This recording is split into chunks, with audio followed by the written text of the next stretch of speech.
estudantes angolanos.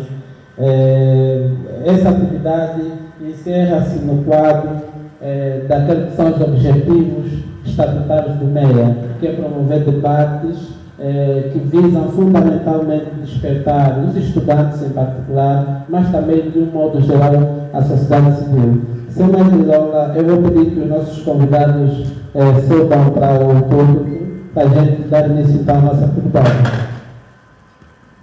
Peço também ao nosso moderador, o ilustre Tavares, e o prezado Simão Família para dar as boas-vindas aos convidados. Família.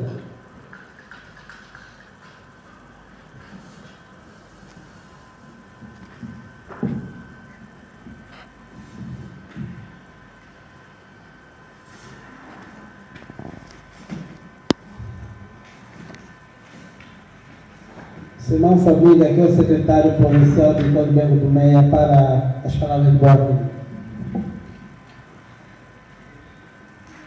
Muito boa tarde a todos. Boa tarde. Primeiramente, que devo aqui dizer, em função da divisão política administrativa, teve então a necessidade do MEA ser, surgir, nesse caso, nessa nova província que é o Envolvimento. Portanto, como é um secretariado novo, nós estamos a realizar a primeira atividade, e que é um debate acadêmico. Quando nós lançamos um flyer com os preleitores, a primeira pergunta das pessoas que viam é se David Mendes vai aparecer. O doutor David Mendes não vai aparecer, esqueçam mesmo já isso. Então nós estamos aqui a ver o doutor David Mendes e de dizer que é uma pessoa de trato fácil, né? Agradecer também a presença do Moço Khalifa. Infelizmente o William Toné está retido no aeroporto de Moçambique, não conseguiu chegar cá em Angola ainda. Infelizmente vai fazer parte da mesa de painel. Damos então boas-vindas a todos e um bom debate e boa interação com os promotores. Muito obrigado. Mais uma vez, reiterados agradecimentos, e sem mais delongas, vamos então passar a palavra à mesa, que poderão aqui nos brindar com essa pertinente mesa redonda, e peço ao público atenção, e que também, por favor, coloquem os telemóveis ao silêncio, por favor.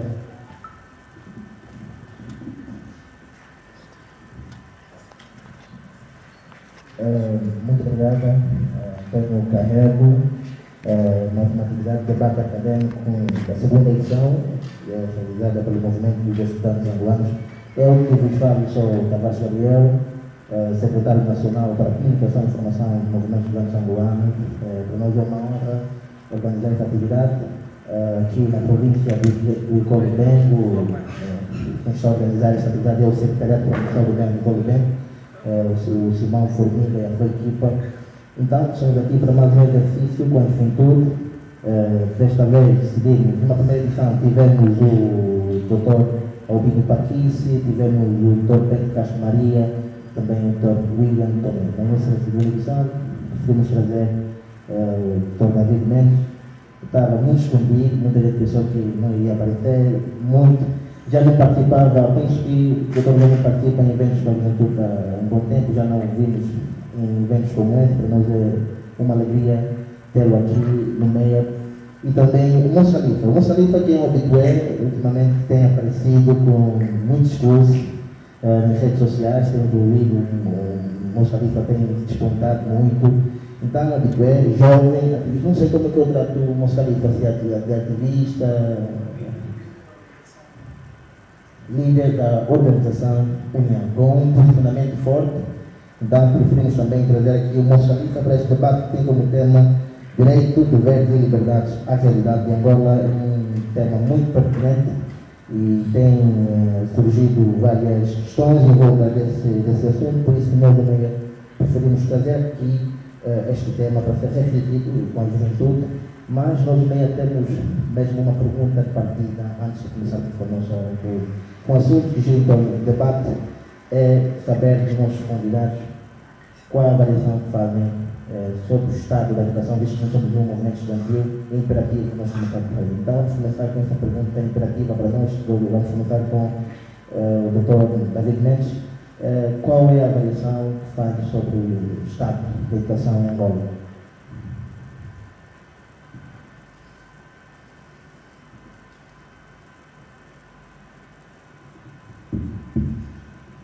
Uma vez mais, boa tarde para todos os presentes.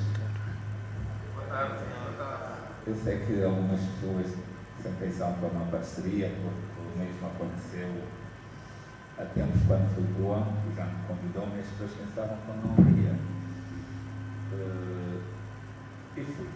Né? Aqui também, tirando o horário, seria um pouco mais cedo, mas eu como sou comentarista residente da Rádio Correio da Tianda, então tivemos que negociar o espaço.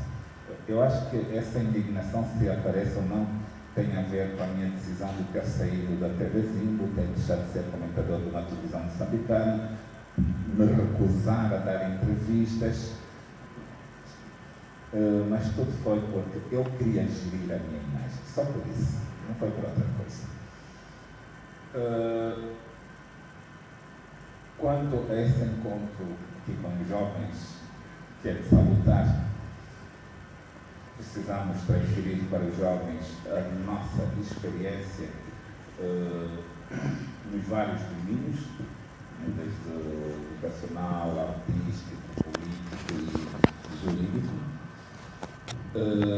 A pergunta que me foi colocada ao início de que avaliação temos, o que avaliação faço do nosso sistema educacional? A avaliação que eu faço do nosso sistema educacional é do nível dos nossos técnicos.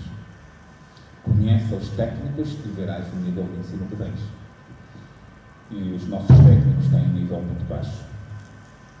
Têm um nível muito baixo, não são competitivos, porque a academia se preocupa muito mais em ter um número maior de formados, de licenciados, de cursos médios. Querem fazer a avaliação pela quantidade e não uma avaliação pela qualidade. Quando nós vamos para uma escola e olhamos para a pauta, numa turma de 50 alunos, 40 alunos aprovam, 10 passam e os outros 20 vão para o recurso. Mostra um ensino fraco. Deveria ser o inverso. Mais de 30% aprovado, 10 a 15% sem recurso. Falar do nosso sistema de ensino é falar também de como o país está. O ensino e as cadeias são o reflexo do Estado.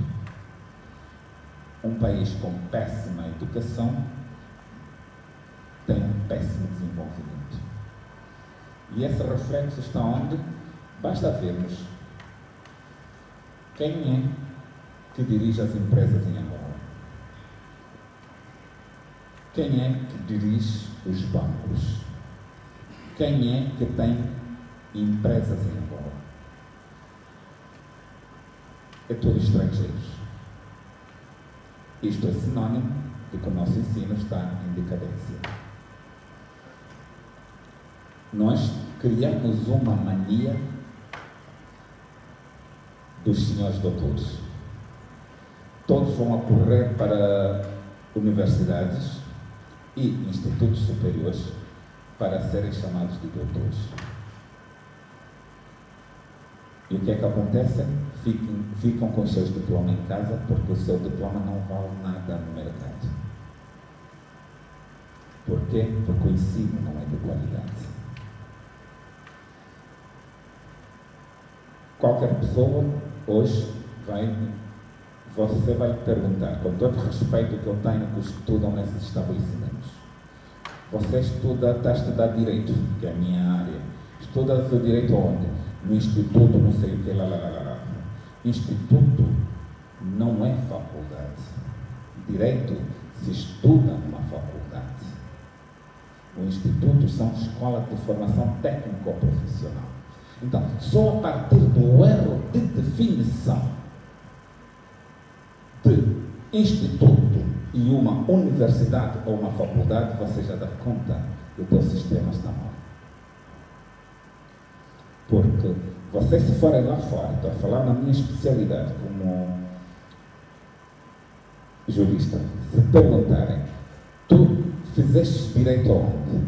A resposta é na universidade tal, ou na faculdade Y da universidade tal. Mas quando você responder que eu fiz direito no instituto não sei o quê, as pessoas vão se perguntar, Instituto da Formação Académica em Direito? Não dá. Mas é a nossa realidade. Por isso, o nosso estado da educação é o reflexo do que é o país. Ficou aqui a opinião do Dr. David Mendes sobre a pergunta que nós colocamos. É uma pergunta para não ser rebatida, apenas uma visão. Então vamos passar também para o nosso Califa, ouvir também o que tem a dizer, o que a direção faz ao nosso sistema de educação.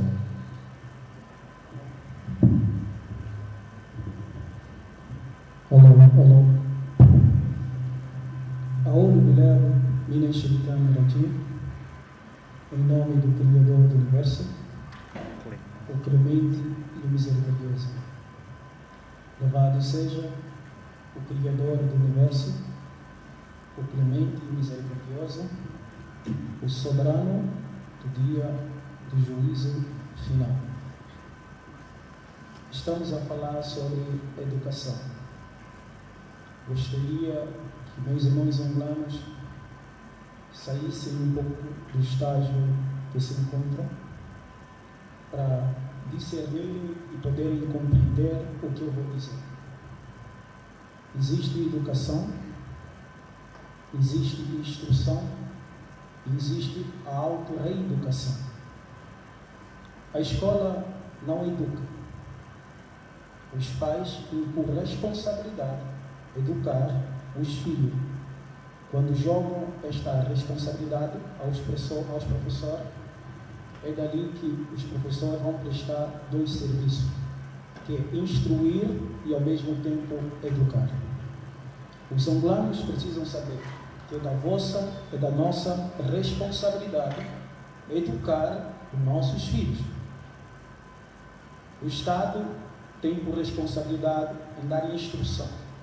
Essa instrução de absorver as normas didáticas para que sistematicamente as pessoas reproduzam. Então, meus irmãos, eu gosto de trazer algo diferente, espero que não pré-aceitam nem pré-discordam, mas pré-fazem uma reflexão para depois lá em frente terem uma real conclusão. A escola não se estuda, a escola não é um lugar que se estuda.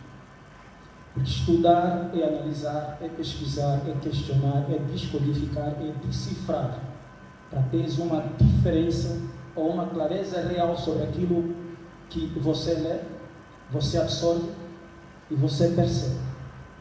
A escola, ela dá instrução de absorção às normas didáticas. Por isso ficamos condicionados sistematicamente a reproduzir aquilo que a gente absorve. Isso nos tira a capacidade de raciocínio, nos tira a capacidade de discernimento e ficamos naquela pré-reprodução o que o Ocidente realmente impõe em nós. Por isso é que nós africanos ficamos com aquela vaidade achando que quem fez uma universidade é melhor do que aquele que não fez, só que ele não tem a real percepção que ele não está a compreender. Porque eu sempre falo, nunca vamos ser inteligentes se não tirar os nossos irmãos da situação que já estivemos. Mas condicionar os nossos irmãos a absorver como nós absorvemos não é tirar da situação que nós já estivemos, é condicionar a reproduzir aquilo que o Estado quer. As pessoas falam em formação acadêmica, as pessoas falam em ir para a escola, as pessoas querem ter graduação. Primeiro, é triste quando eu vejo um estudante angolano, não só brasileiro, porque eu vivi lá há 20 anos, americano, que vivi lá há 5 anos, lutar contra a corrupção. Quando um jovem estudante luta contra a corrupção, significa que ele não discerne, que ele não está raciocinando. Porque é com esta corrupção que produz uma degradação social, uma miséria, e que com esta miséria vai gerar emprego formal para aqueles que estão realmente formatados dentro de uma sala de aula. Por exemplo, alguém que é formado em direito, ele precisa ter um emprego. Alguém que é um juiz do Supremo Tribunal ou regional precisa ter um emprego. Um policial, um advogado, um juiz, um promotor, um carcereiro precisam ter emprego. Depois da formação, eles precisam realmente ter um emprego. Como se produzir esse emprego para essa gente? É preciso que a corrupção seja extensiva dentro do Estado, do governo, para criar o caos. O caos produz a criminalidade, a violência, a prostituição. Assim gera emprego para advogado, para promotor, para juiz, para carcereiro, para polícia e para muitos outros. Logo, nós que absorvemos as normas didáticas, sem ter a real compreensão, não conseguimos entender que nós estamos a ajudar o Estado que nós criticamos a degradar nós mesmos. Então, o que eu quero não é classificar ou desqualificar. Eu preciso que nós angolanos precisamos exercitar uma habilidade que é o exercício do raciocínio, porque nós estamos a morrer, estamos a cair, estamos a se degradar, sem ter a real compreensão, porque é moda, as pessoas querem ser umas melhores do que outra, e o nosso país está nessa situação difícil. Concordo com aqui o mais velho quando diz que o estrangeiro controla tudo. Mas por que controla tudo? Por que controla tudo? Por causa do regime? Não, por causa da nossa irresponsabilidade como cidadão. A gente não tem noção. A gente não tem noção. Por que a gente não tem noção? É aquilo que eu disse, a educação, os pais é que dão, a instrução acadêmica de absorver a escola é que dá, a auto-reeducação é uma análise sobre a educação que te dão. Por quê? Porque às vezes essa educação que os pais te dão também receberam dos pais dele, aquela doutrina do huevo, mas aquele quilombo. E às vezes também o que a escola te dá, que te condiciona a achar que você sabe que sabe, só que não sabe que não sabe. Então a auto-reeducação é uma análise profunda sobre o que você absorveu para ter o teu real parecer. Assim você transforma-se num cidadão que antes de irracional aceitar ou discordar, você reflete, diz não, isso não é para mim, ou isso é para mim. É mais ou menos assim, só para dar uma introdução e a gente vai caminhando. Muito obrigado. Ficou aqui também a opinião do Mons Khalifa sobre a sua visão sobre a realidade sobre a situação da educação em Angola. Então, peço uma salva de palmas para essa excelente interação do Dr. David Mendes e Mons Khalifa. Eu vou começar mesmo com o Dr. David Mendes, mais velho, Mons Khalifa também, que acho que cumpre essa doutrina africana, sempre o primeiro mais velho, depois vem as crianças. Os menores. Então, eu vou começar pelo Dr. David Mendes. O Dr. David Mendes tem 15 minutos para fazer a sua avaliação, deixar também a sua opinião sobre relação a direitos, deveres e liberdades à realidade angolana. 15 minutos e a avaliação faz estes três aspectos que nós encontramos de direitos, deveres e liberdades. Como é que esses três setores estão vistos em Angola, são garantidos, ou há muitos atropelos? Então, gostaríamos de ouvir também aqui a opinião do Dr. David Mendes em 15 minutos, depois também vamos aqui passar para o Mons Khalifa e a plateia também vai ter a sua oportunidade de deixar as suas questões. Uma vez mais, muito obrigado. Esta é uma matéria extremamente difícil porque tem associação política. É daquelas matérias que são analisadas também segundo o ponto de vista das pessoas. Vamos encontrar isso na parte geral da nossa Constituição. Vamos encontrar no título 2º, Direitos e Deveres Fundamentais. creio que é a parte da Constituição que a maioria das pessoas conhecem ou a maioria das pessoas leem e falam. Uns com interpretações muito condicionadas à visão política, outros com interpretações muito mais visadas por aquilo que são os seus sonhos e perspectivas. Para falarmos de direitos, deveres e liberdades, temos que primeiro saber do que é que estamos a falar. Se fosse uma plateia de juristas, não teria dificuldades de avançar o tema, porque já saberiam questões básicas sobre direitos, deveres e liberdades. E a nossa Constituição traz um conjunto de direitos e um conjunto de liberdades. Mas o que é direito, afinal?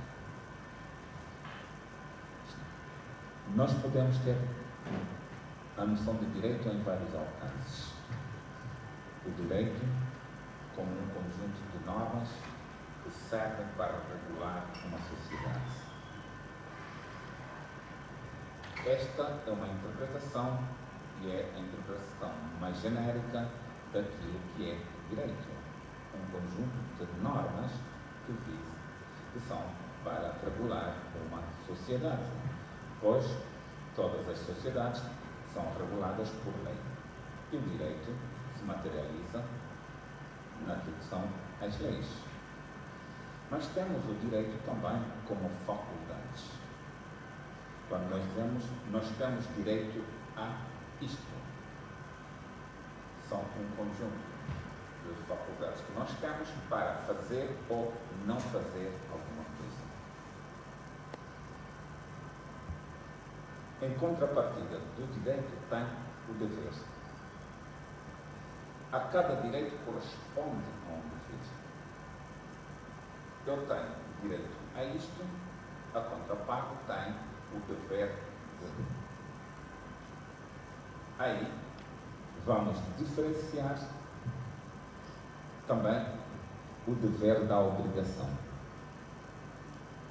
A obrigação, que é um Estado que nos é submetido, não pela existência, sobre os quais nós não podemos contrapor. Somos sujeitos, obrigados a sujeitar. Enquanto que no dever tem de haver um direito que aí podemos contrapor.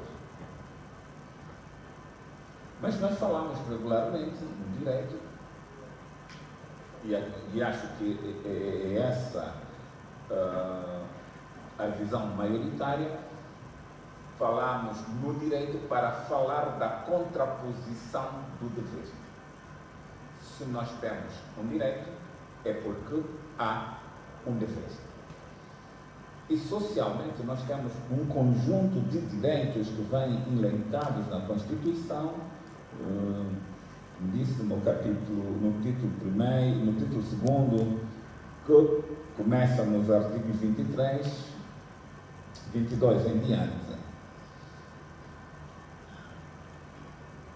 E a questão que se coloca: todos esses direitos são exigíveis? São direitos efetivos ou alguns deles são direitos programáticos? Porque muitos direitos que estão aqui na Constituição são direitos programáticos.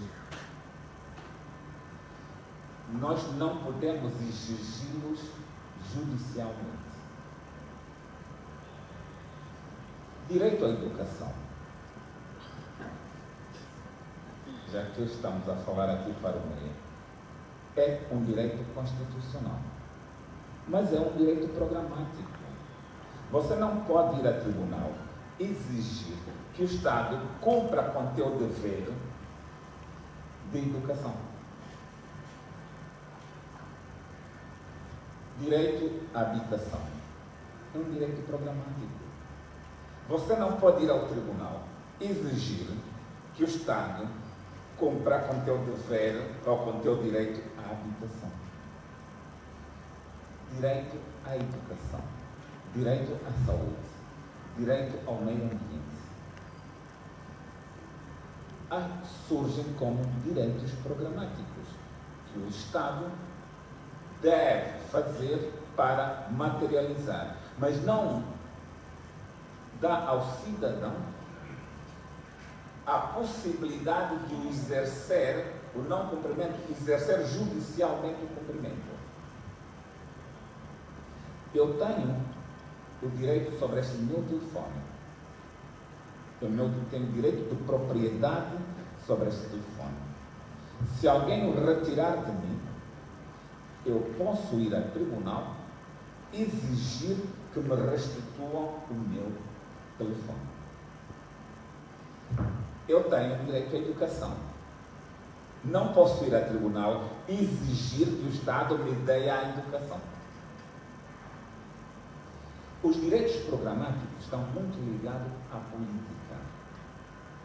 Por isso, é que quando os partidos políticos apresentam os seus programas eleitorais, têm que nos dizer o que é que eles querem materializar, para que o nosso voto seja direcionado para aqueles que têm um programa capaz de materializar os direitos que vêm na Constituição. Quer dizer, o mecanismo que nós temos para fazer cumprir os direitos programáticos é o voto. É votando para aqueles que nos garantam cumprir aquilo que são os direitos constantes da Constituição e de outra legislação complementar. Isso também quer dizer, e quem tem experiência disso sabe, que se um partido político for capaz de cumprir até 30% daquilo que ele se propôs, já é bom. Porque a maioria dos partidos não cumprem sequer 30% daquilo que se propõe. Por quê? Porque em política se vende expectativas, não se vende resultados, vende-se expectativa.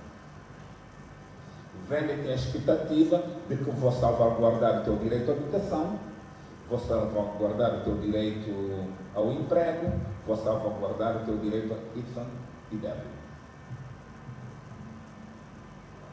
Todavia, é ilusório. Acreditamos que oxalá que consiga cumprir 30% daquilo que são as ideias, a utopia de quem está no poder ou de quem quer atingir o poder.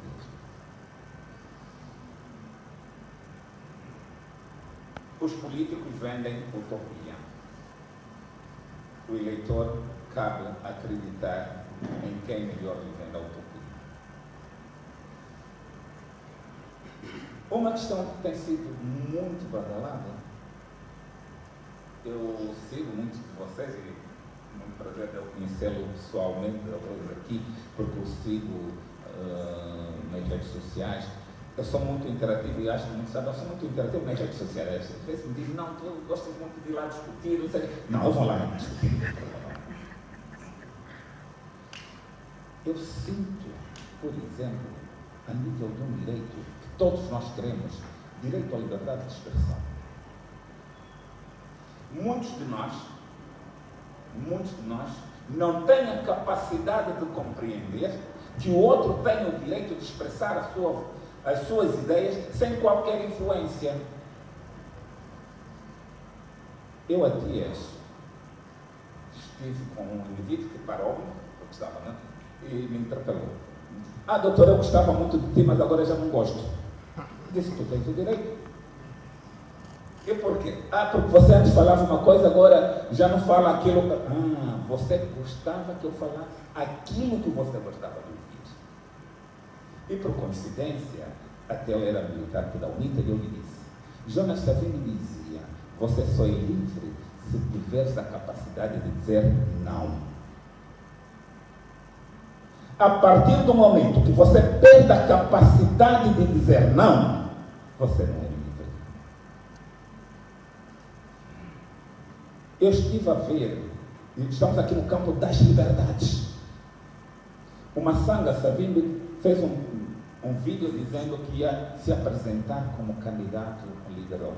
Cada ofensa que surgiram nas redes sociais, eu me perguntei: é esta juventude que quer assumir a direção do país, que não são capazes de respeitar a liberdade dos outros, não são capazes de respeitar o direito à opinião, não são capazes de respeitar o direito de se pensar diferente?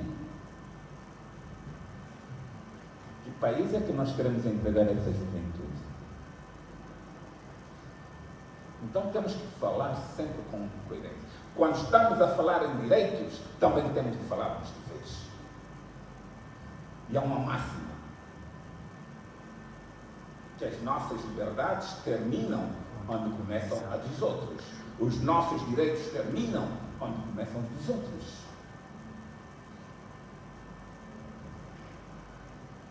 Estamos a falar de leis, de direito, como um conjunto de normas. Naqueles 3 dias de confusão em Luanda, eu fiz várias intervenções, todos os dias à rádio. E eu elogiei a polícia. Mas como é que você elogiou essa polícia? E eu falei com um pastor: na tua igreja, essas pessoas que foram assaltar, também tem pessoas da tua igreja, porque lamentavelmente uma das 3 vítimas era da igreja dele. Quer dizer que você ensina mal, porque um crente não cobiça coisa alheia. Você só fala no Estado. Onde é que você estava, pastor? Você só pensa no dízimo. Porque uma coisa é direito à manifestação, uma coisa é direito a contestar as políticas, outra é assaltar. Isto não é direito. Eu acredito que aqui todos nós vamos à igreja. Deixem ficar aqui o vosso telefone, quando voltar se vão encontrar. Mas todos vão à igreja. Que igreja é que chamam mais? Todos, acredito, muitos antes de vir aqui até foram rezar. De manhã, apelam: Deus, por favor, que me dê toda a sua bênção, não sei o quê. Mas se o outro deixar um telefone aí, vai roubar. Os nossos direitos também têm defeitos. Liberdade de expressão, vamos focar aqui. Você não tem o direito de ofender o outro nas redes sociais. Mas nós fazemos. Caluniamos os outros. As redes sociais passou a ser o local onde todos se escondem para ofenderem outros, para criar intrigas. Que direito é que estamos a falar? Será que falar de direitos e deveres é só chegar: olha, o governo não fez isso, devia nos dar água, nós não temos? Sim, tem razão. Mas, se fosse aqui no Zamba, nos dias que tem água, a rua toda fica enlagada. Onde é que está a nossa consciência de preservar aquilo que é nosso comum, que é um bem comum? Não é o administrador que tem que vir dizer: cidadão, feche a torneira. Uns colegas meus, amigos, ficaram muito tristes. Não, amigos não, advogados. Quando estivemos a falar de corrupção, existem juízes corruptos, não sei o quê. Eu disse: atrás de um juiz corrupto está um advogado. Ficaram assustados. Sim. O juiz só é corrupto porque há um corruptor. E quem são os corruptores? Somos nós aqui. Se disser aqui agora há um lugar na polícia, estão a pedir 100 mil kwanzas, vamos ver que todos nós vamos encontrar os 100 mil kwanzas para dar para entrar na polícia. Mas vamos depois dizer que há corrupção. Afinal, quem são os corruptores? Somos nós. Onde há direitos, há deveres. Se o pessoal da polícia tem o dever de não ser corrompido, nós temos também o dever de não ser corruptores. Nós temos que ter capacidade de dizer isso. Nós temos capacidade de dizer aquilo que os outros não querem. Porque as pessoas gostam de ouvir aquilo que lhes faz bem à alma. Mas eu, lamentavelmente, não estou moldado assim. Estou moldado a falar as coisas conforme eu penso, conforme são os meus sentimentos. Jovens, vocês precisam lutar pelos vossos direitos. Mas como é que se luta pelos seus direitos? Formando-se. Não é pagando o professor para ter um diploma. Você não está a lutar pelos seus direitos. Você está a lutar pelo teu retrocesso. Precisamos de quadros qualificados.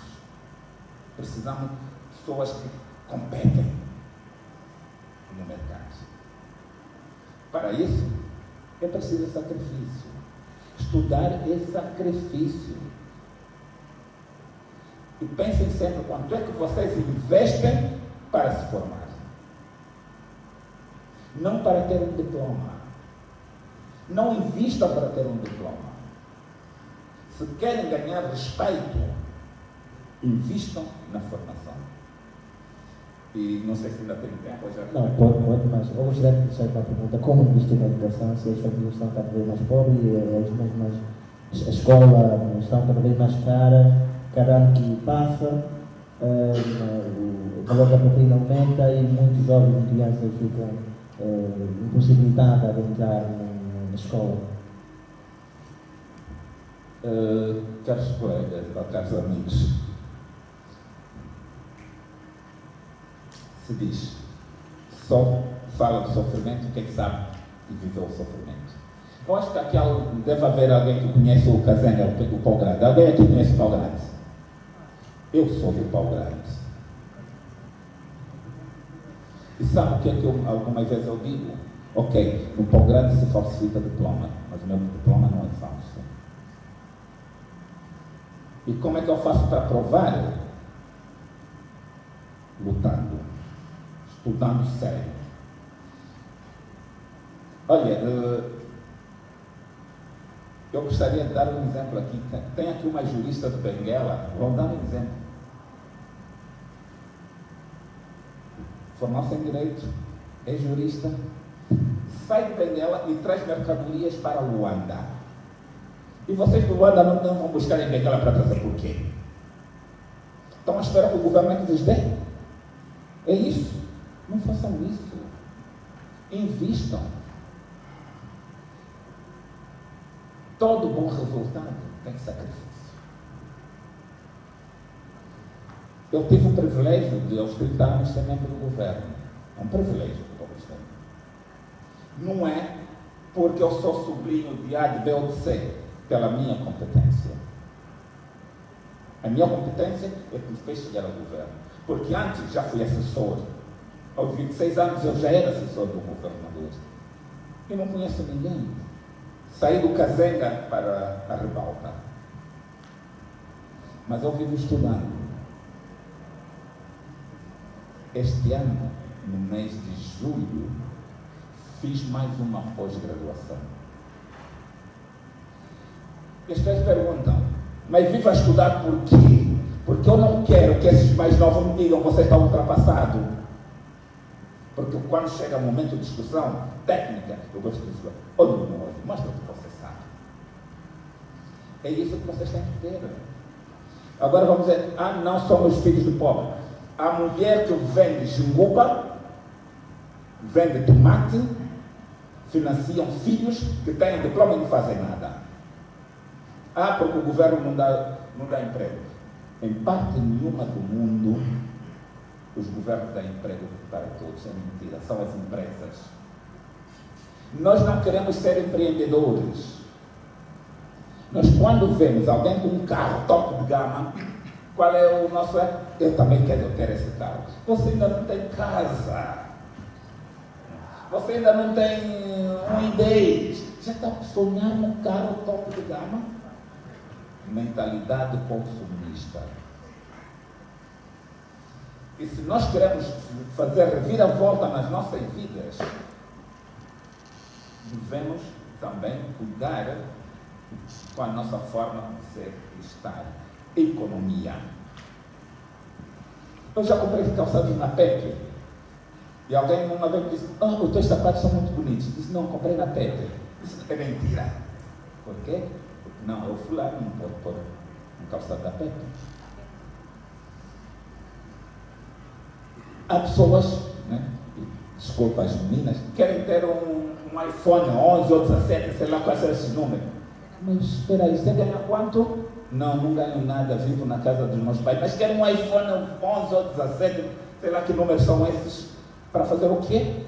Para fazer banda. Então, nós estamos a falar que há falta de dinheiro para nós investirmos em nós mesmos. Há falta de interesse de investirmos em nós mesmos. Quando uma pessoa compra um carro e deixa de comprar uma casa, está a investir em quê? Nós temos que investir primeiro em nós mesmos, investir na nossa sabedoria, investir na nossa técnica e termos capacidade de dizer, eu também sou. Meus senhores, eu saía do Kazenga a pé para a Faculdade de Direito, que fica onde é hoje o Ministério das Relações Exteriores. E está aqui um companheiro meu de caminhada.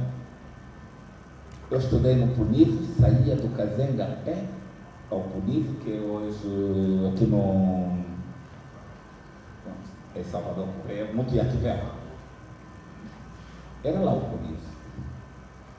Eu estudei no Quiloanes, saíamos do Kazenga a pé para o Golaclã. Aí vocês vão dizer, não, aquele é no vosso tempo. Sim, é no nosso tempo, mas nós investimos em nós mesmos. Você quer reivindicar pelos seus direitos? Sim, mas prepara-te em condições para concorrer. O mercado de trabalho é um mercado violento. Eu não trabalho para o Estado, como funcionário do Estado, desde os meus 28 anos. Eu, quando saio do teatro, fiz teatro profissional, vou para o Exército. Quando saio do Exército, não trabalhei mais para o Estado. Fui assessor, mas como um indivíduo consultor, fui para o governo, fui para o parlamento, mas eu não trabalho para o Estado. Eu trabalho para mim mesmo. Eu invisto em mim mesmo. Há várias pessoas que dependem de mim mesmo. Tudo isso por quê? Investir. Tem mais 2 minutos. Mais 2 minutos. Por isso, e eu gosto muito agora para os jovens políticos, estão nos partidos para que sonham, o maior sonho que têm é serem deputados. E sabe por que sonham ser deputados? Porque é o único sítio que se ganha bem sem ter competência. Então, como são incompetentes, quero ganhar bem, também tenho que ir no parlamento. Porque nos outros sítios, para você ganhar bem, você tem que ser competente. Se você não é competente, e estou a falar particularmente na minha área do direito, eu gosto muito de uma célebre frase que muitos não gostam de ouvir. Um advogado pobre é incompetente, um juiz rico é corrupto. Porque você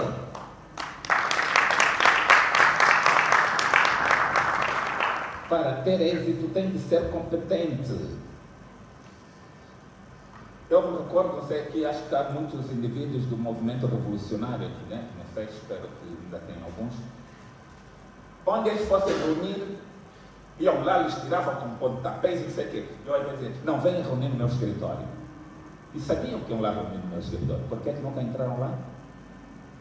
Não é porque é escritório do fulano, é o sítio do fulano. Não, porque esse indivíduo tem competência para se defender e defender. É isso que nós temos que ter para terminar mesmo. aumentar a nossa competência para reivindicarmos os nossos direitos e fazer com que quem tem que cumprir os deveres os cumpra. Esse é o meu apelo. Estudem, tornem-se competentes e entrem no mercado de disputa. E não podemos ter medo de ser ricos. Muitos de nós têm medo de ser ricos. Mas invejam os que são ricos. Obrigado.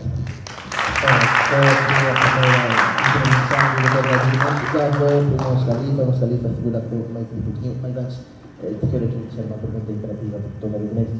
Durante a sua abordagem falou sobre o acontecimento no mês de julho, do dia 28 de 9h30,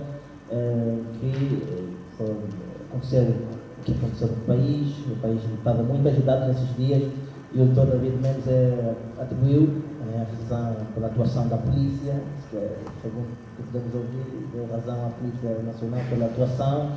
Mesmo, eu pergunto, mesmo havendo muitas mortes por parte de muitos jovens angolanos, até mães, morreram nestes dias.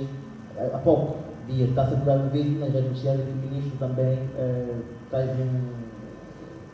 um argumento de justificação que não caiu bem pela sociedade, atribuindo também aqui a razão à polícia, desvalorizando mortes de cidadãos angolanos neste dia. Toda a vida que discutiremos também, mesmo havendo mortes, ainda continua a atribuir razão à Polícia Nacional. Os excessos. Sabe uma coisa? Você quer que eu pense como você pensa, mas eu vou falar como eu penso. Não, claro. Deixa que sim, agora eu vou falar como eu penso, não como você pensa e não aquilo que as pessoas querem ouvir. Respeitar. Eu dou razão à polícia porque eu vi um vídeo a irem atacar a polícia. Não é montagem. Não se faz isso. Respeita-se a polícia. Que eu estou satisfeito com as mortes? Não, nem posso, porque eu sou um defensor dos direitos humanos. Eram evitáveis? Eram. O polícia, aquele polícia que morreu aqui no Zamba, o que é que fez o polícia? O que é que fez aquele polícia que estava a andar e foram matá-lo? Nós não podemos agir emocionalmente. Houve proveito político? Houve. E aquilo que eu disse inicialmente, quando eu falei para um pastor, você também é responsável, porque você não educou o seu servo que não pode ir roubar. Fazer manifestação não é roubar. E eu até ainda disse, e há um político, e muito seguido aqui, que indiretamente até apelava a assaltarem os condomínios, a violarem as mulheres. Desculpa, você tenta vir violar a minha mulher, eu te mato também. Se você não me matar primeiro, você vai morrer. Está falando sério. Porque eu não posso permitir que o indivíduo venha aqui. Vocês têm noção do que é violar uma mulher? Vocês têm noção? Como é que uma pessoa séria apela a violar mulheres? Isso não é sério. Isso não é revolução. Revolução é isso. E vocês sabem de quem eu estou a falar. Não, ninguém sabe aqui. Não, vocês sabem. O discurso está nas redes sociais. E não vi ninguém acreditar nisso. Você vai apelar a assaltarem os condomínios, a violarem as mulheres? Quem é esse político? Você sabe. E você tem medo de assumir. Para não dizer que eu é que disse. Né? Vocês sabem. Vocês vão dizer que não viram isso? Não. O ex-líder do MPP. Temos que justificar aqui, o Vitor não conhece o que significa MPP. O quê? Políticos aqui não conhecem o MPP, que é um movimento que está sediado em Portugal, França, o Ferraz. Abdul Ferraz. Desculpa. Vamos dizer que não viram isso? E para além disso, mais um outro político também disse isso. A outro é o toleiro, porque não tem um nível de compreensão que ele tem. Esses é aqueles que fazem o efeito manada. Mas o Abdul Ferraz não pode. Há discurso que não pode usar, porque ele é um intelectual. Você É gostaria? desta forma que o Dr. Ladino diz que há mãos de partidos políticos nesse currículo. Eu não falei partidos políticos, de políticos. De políticos. Com todo respeito, vocês estão a ver aqui nessa sala, tem mulheres. Vocês têm noção do que é violar uma mulher? Vocês têm noção? Não. Porque são homens. É diminuir a mulher no mais baixo possível. É diminuir uma mulher o mais baixo possível. E um indivíduo que apela a violar uma mulher não merece respeito.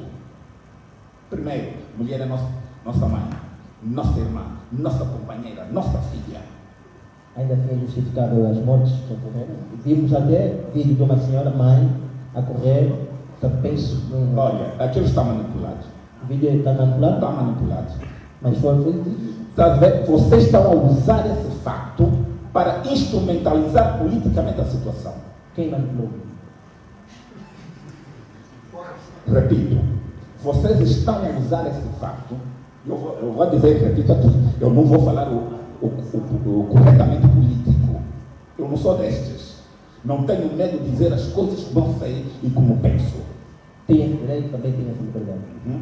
Por isso, quando pegam numa pessoa, num universo de 30 pessoas mortas,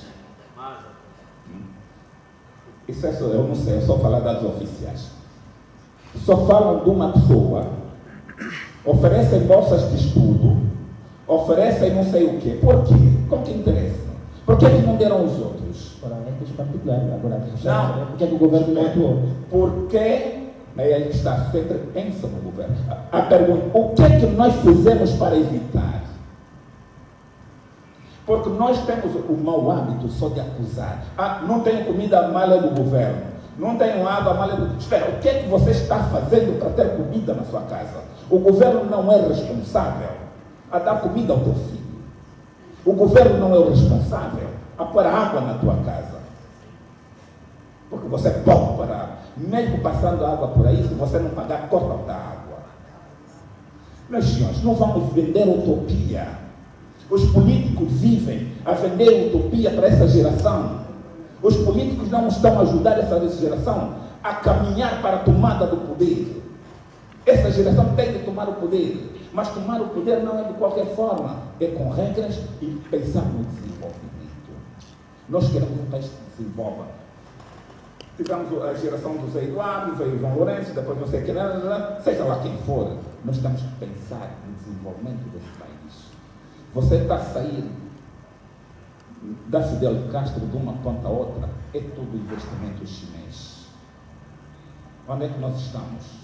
Nós angolanos. O que é que estamos a fazer? Muito obrigado, já vamos não, calma, você provocou, agora vai declarar. Você provocou, agora vai. Calma, eu vou, não, deixa só, deixa. Moçalista permitiu, tá bom. Meus senhores, nenhuma vida vale mais do que a outra. A vida de um civil não vale mais do que a vida de um polícia. Mal com a polícia, pior sem ela. Faça um exercício de um dia a polícia dizer: hoje nós vamos entrar em greve, não vamos sair à rua. Vocês vão ver o caos. Vocês vão ver o caos. A polícia precisa melhorar? Precisa. É como em casa. O filho precisa mudar. Não é lhe dar surra. Ele fazer compreender que precisa mudar e por que precisa mudar. Os filhos que mais rendem e que dão melhor para o futuro não é aquela que crescem sobre famílias violentas, é aquela que cresce em famílias onde há paz, há harmonia e é capaz de ser reconhecido os seus erros. E é esse o nosso papel, demonstrar os erros na polícia e pedir para que a polícia mude e não sacrificar a polícia, porque sem a polícia nós temos muito obrigado. O MC já quer receber a palavra, então eu vou passar também aí o outro que tem alguma coisa. Muito obrigado. Nós temos um cronograma e com vista mesmo a respeitarmos, porque os direitos também começam exatamente na questão do timing. Mas muito obrigado pela excelente abordagem, não é? Ficou muito claro aqui que há direitos programáticos e há direitos também de aplicação direta, não é? Há direitos que nós vamos reclamá-los invocando a própria Constituição, estamos aqui a nos referir aos direitos, liberdades e garantias fundamentais, mas temos aqueles direitos, embora que também estejam no catálogo dos direitos fundamentais, mas são direitos econômicos, sociais e culturais. Esses são programados. Significa que a questão da educação, o emprego e outros, o Estado, nos termos do artigo 28, o número 2, deve adotar a medida legislativa com base nos recursos disponíveis para concretizar. Muito obrigado, David Mendes, pela explanação. E nosso moderador, por favor, vamos contar ele passar para o nosso musicalista. É imperativo. Então, o musicalista tem... Porque eu sei também que o musicalista fala muito. Vamos saber o musicalista enquanto está com a palavra. Musicalista tem direitos, deveres e liberdades agregadas ao lado. O que tem a dizer sobre o nosso tema? Primeiro, 15 minutos, musicalista. Primeiro, nós angolanos precisamos quebrar um pouco essa ideia que os mais velhos devem ser primeiro. Não aqui. Foi o musicalista também, concordou? Eu entrou nessa linhagem. Isso, questão de respeito, eu concordo, mas estou tentando pegar a deixa que o nosso mais velho disse, que cada um pensa como quer pensar e precisa expressar aquilo que está dentro de si. Okay. Então, não significa que eu estou a desrespeitar. O conhecimento ou a sabedoria não tem uma idade específica, mas a experiência de vida representa uma idade específica. Por exemplo, acredito que o nosso mais velho aqui tem mais tempo de vida do que eu. Significa que tem uma experiência muito mais do que eu.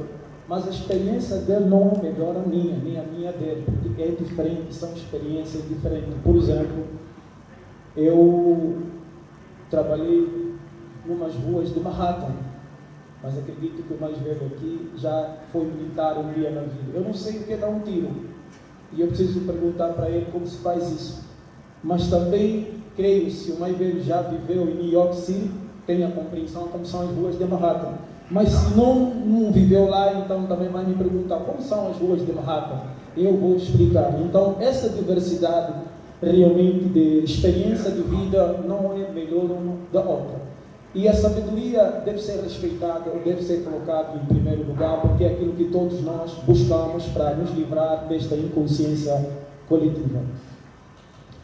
Sobre os direitos e deveres, vamos começar assim. A gente escuta muito essa palavra, o Estado, o Estado, o Estado. Mas quem é o Estado? Existe Estado-nação e existe Estado-governo. Estado-nação somos nós, povo. Estado-governo é uma cúpula que se organiza para criar problema para o Estado-nação. Vou repetir. O Estado, governo, é uma cúpula que se organiza para produzir problema. Por quê?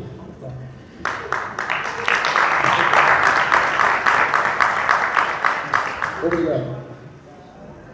Quando você vai em uma floresta, encontra um pássaro feliz, voando daqui para ali, e ter comida e água suficiente.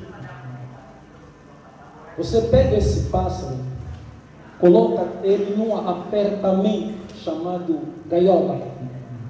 A partir dali, este pássaro já não tem esta liberdade de voar para ir buscar a sua comida e a sua água.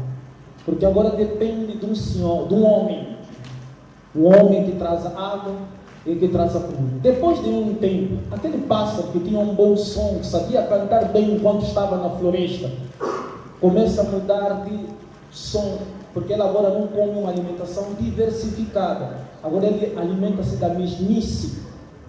Ou é farelo, assim constantemente.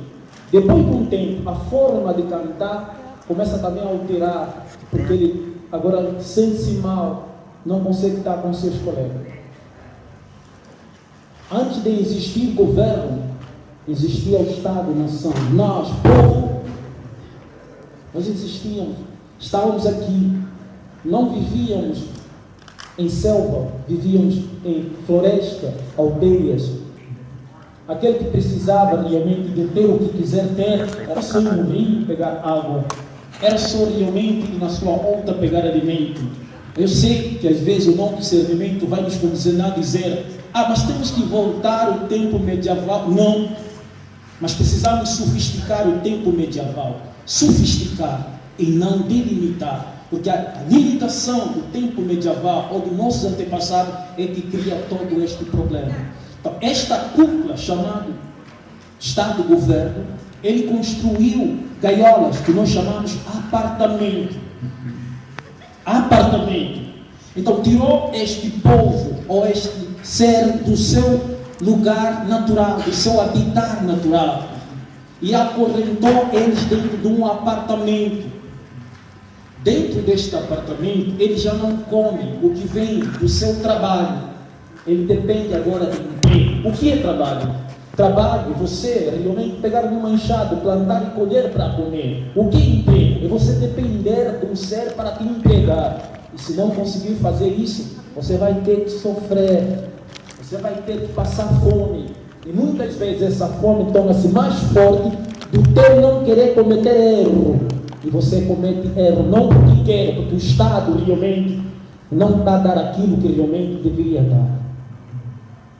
Aí vem a criminalidade, vem o assassinato, vem a violência, vem a prostituição. Por quê? Numa metrópole. Vou dar um exemplo.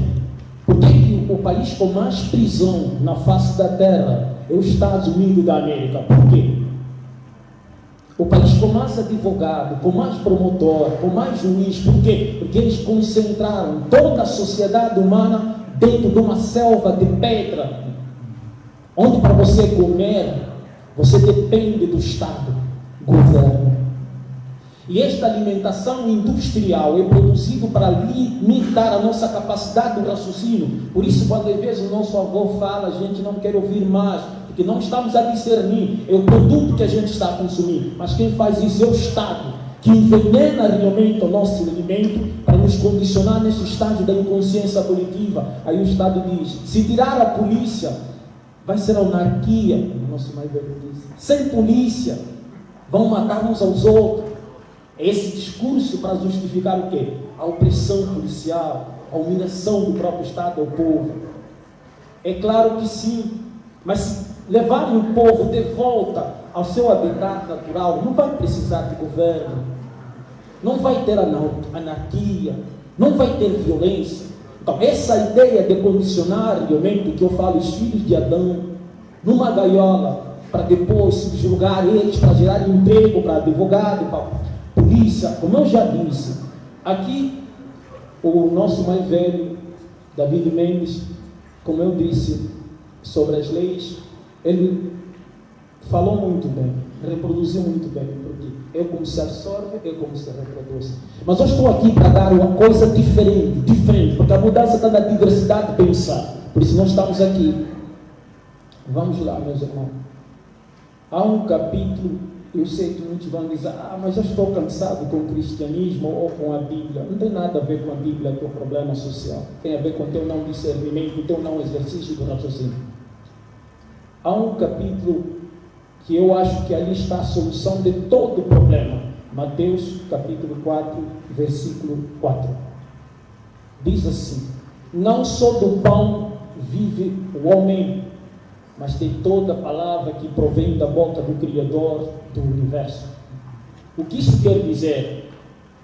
O pão representa a nutrição física e a palavra representa a nutrição espiritual, porque a nossa alma não come pão, ele se alimenta da palavra do Criador do universo.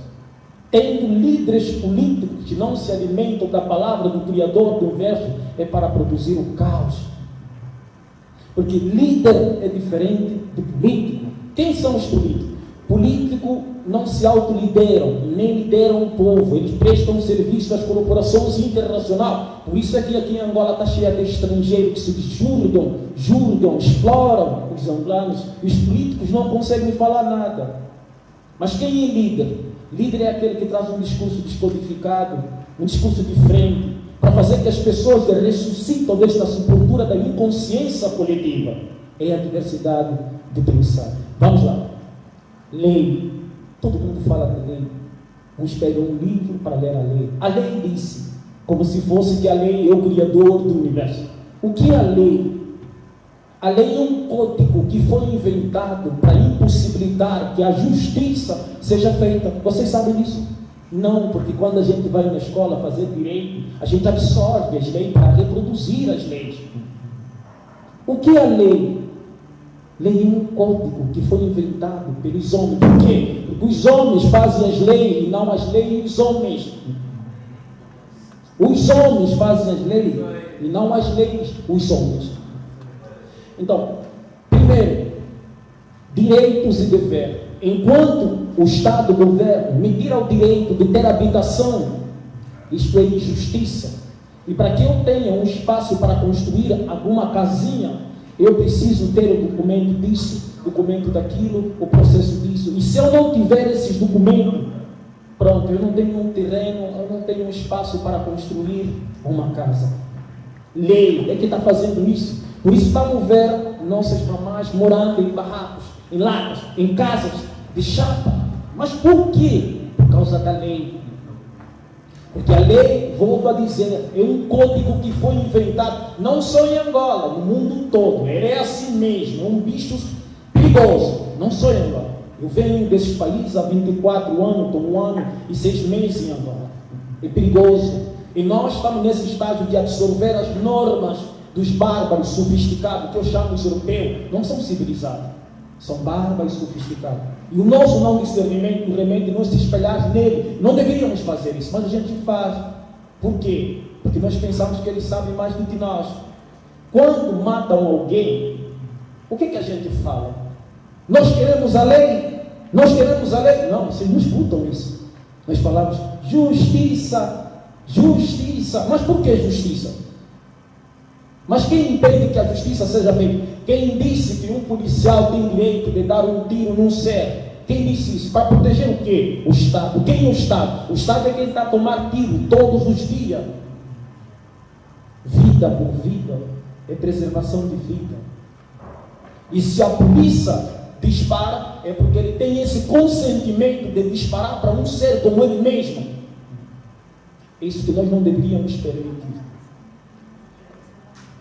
Disse o Criador do Universo, vida por vida é preservação de vida. Nenhum ser humano tem direito de respeitar um policial. Nem o policial, o ser humano. Nenhum polícia tem o direito de tirar a vida de um ser, nem o ser do polícia. Se o polícia assim fazer, também precisa dar a sua para pagar. Isso chama-se justice.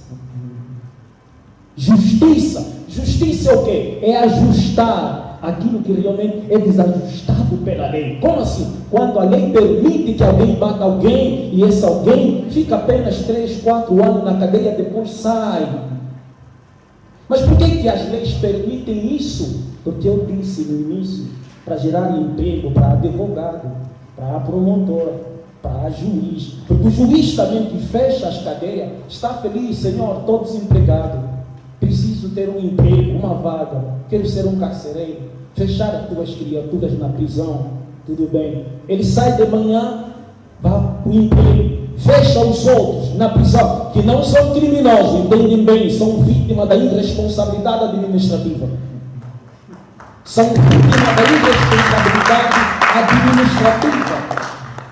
Porque criminoso é aquele que realmente rouba por prazer, entende isso. Por isso, na lei do Criador do Universo, gente, eu não estou aqui dizer para alguém fazer o que não deve fazer.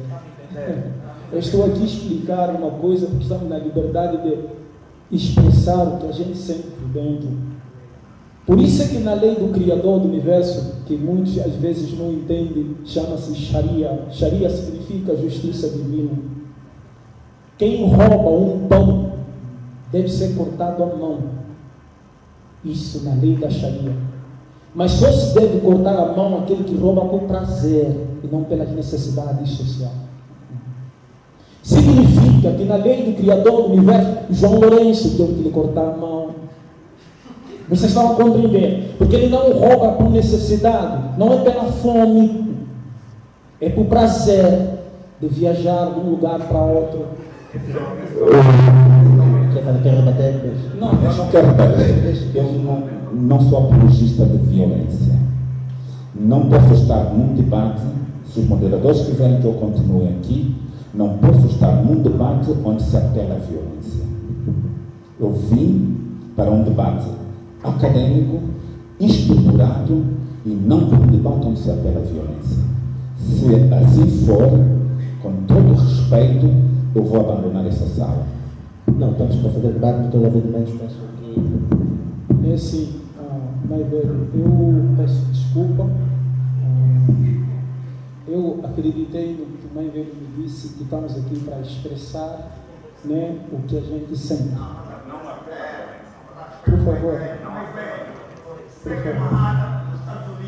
Não, penso, por favor. Para a sua vez, quando chegar a vez. Peço, por favor, companheiro, nos entenda.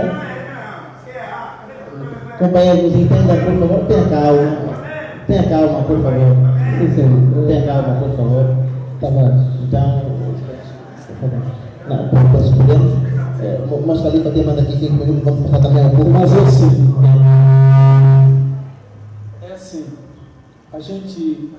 eu estou aqui porque falaram para mim que aqui as pessoas expressam o que sentem. E também eu ouvi isso da boca do mais velho.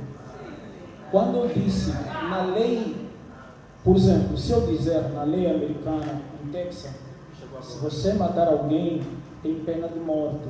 Isso não é promover violência, isso é dar a descrição sobre o que acontece em outras constituições. Eu não sei como é que meus irmãos compreendem. Se eu dizer que quem rouba um pão deve ser cortado à mão, mas tem que cortar aquele que rouba por prazer. Eu acredito, se o país Angola está na degradação social, porque há um líder que produz irresponsabilidade administrativa. Por mais que não seja ele que pega o pão, mas quando realmente negligencia prender aqueles que pregam pão, ele não é vítima, é conivente. Então, vou deixar uma coisa bem simples para já terminar. Eu sei que Angola mata pessoas que pensam. Eu sei disso. Não é só eu já enfrentei um juiz em Geórgia e ele me perguntou: você é de onde? Eu disse: eu sou angolano. Ele disse: você é muito teimoso.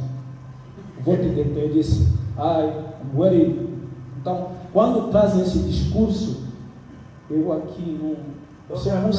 Somos aqueles que falam assim: La ilaha illallah Muhammad Rasulullah. Quando você fala isso, é porque nós estamos aqui para morrer. Nós estamos aqui para morrer. Eu recebo ameaças de morte todos os dias, irmão. E eu não estou fazendo isso para ter pão, porque eu sou angolano. E como angolano de origem, primo do pai Pizer, eu não aceito como Angola, por favor. Pelo que Angola está a passar, eu acredito que se vocês estão aqui nesse debate, o nosso querido mais velho, peço mais uma vez desculpa se eu incomodei. Se vocês estão aqui nesse debate, é porque vocês vieram aqui para ouvir coisa diferente. E vocês já sabem, a abordagem do David Mendes é diferente, e creio que ainda não conheciam a minha, mas também eu tenho uma diferença na abordagem. É preciso que às vezes nós angolanos puxamos a orelha dos nossos parlamentares de forma educativa, para que eles entendam se as cadeias estão cheias, é por causa da sua irresponsabilidade administrativa. Então não prendem as vítimas da irresponsabilidade administrativa, prendem a má administração, porque está a morrer gente de todos os dias. Então, meus irmãos, vamos mudar de pensamento, vamos mudar. E não estou aqui falar isso para condenar o irmão que se manifestou. É de direito, faça 2 e 3 vezes. É normal, irmão. Estamos aqui para isso. Assalamu alaikum. Muito obrigado. Ficou aqui os primeiros 15 minutos de cada candidato. Todo evidentemente deixou a sua ideia. Também o moço Khalifa fez o mesmo.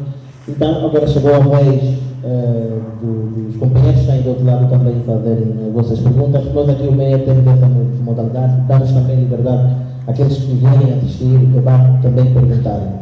Eu vou passar a oportunidade, a palavra ao CAEB também posteriormente vai dar a oportunidade aos companheiros que estão em todo lado. Obrigado. Depois de sermos brindados pela abordagem da David Mendes, uma perspectiva muito jurídica, tivemos agora o privilégio de aprender com o nosso califa uma perspectiva muito de Jean-Jacques Rousseau, não é? Ele defende que o homem, o estado da natureza é melhor, não é? A sociedade corrompeu e, independentemente desse debate ter um formato meramente político, mas é acadêmico. Nós estamos aqui nas vestes de estudantes. Portanto, vamos agora, numa primeira ronda, a chamar os intervenientes que vão fazer as primeiras questões, mas peço telegrafia nas questões, peço que sejam concisos, porque se assim forem, vão permitir que mais outros também façam. Portanto, numa primeira fase, vamos chamar o Inocêncio Cate, creio que pronunciei o nome, Inocêncio Queta, exatamente.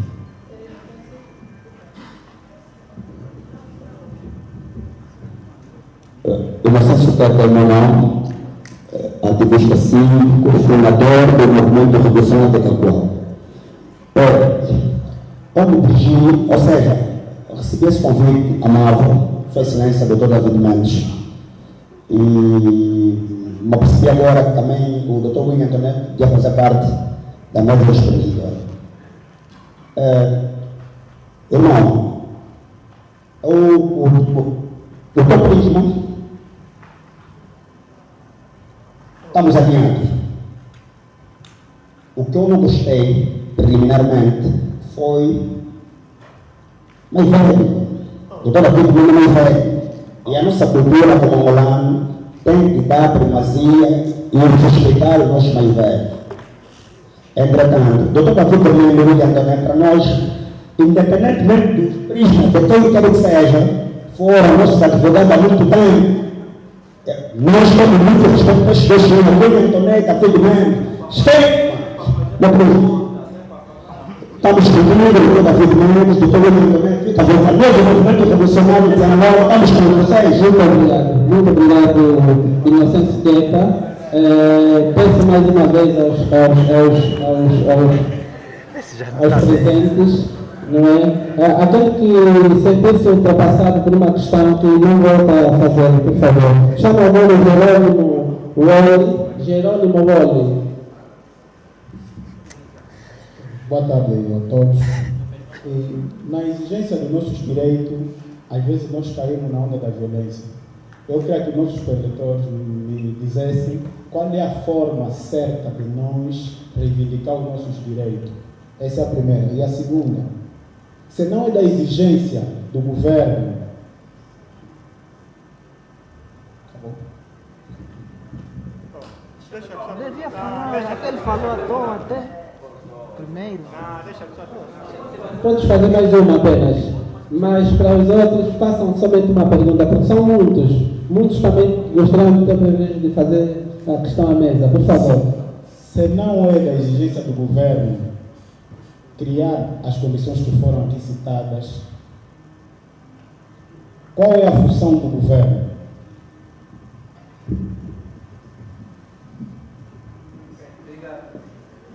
Chamamos agora o Matheus Elavoco.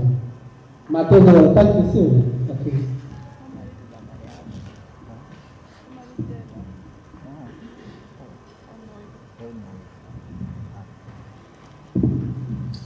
Muito boa tarde a todos. Meu nome é Matheus Elavoco e eu tenho uma questão. O senhor David Mendes disse que os jovens têm que incisivamente contribuir, ou melhor, investir para a educação. E a minha questão é, como é que eu vou investir na minha educação se para entrar numa universidade é extremamente difícil? Há bem pouco tempo vimos notícias que há hospitais que estão à falta de profissionais de saúde. Porém, para as faculdades de saúde está em Luanda, especialmente para medicina, os preços são, o preço de propina é extremamente avultado. No Piaget são 95 mil, na UPRA são 200 e tal mil kwanzas. Como é que nós vamos investir na educação? Até muitas vezes eu acho que estão a elitizar os cursos, porque eu acredito que uma mãe missionária que quer ver o seu filho a contribuir para a sociedade como médico vê-se impedido por causa disso. Muito obrigado. Vou pedir mesmo que os próximos intervenientes sejam lacônicos para permitir que outros também façam perguntas. Chamam agora o Muxinga.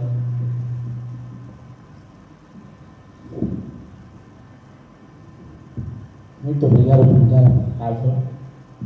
A minha pergunta vai diretamente para o mais velho William, não, David mesmo. Mais velho David mesmo. Nós estamos nessa luta há bastante tempo com o nome do movimento revolucionário.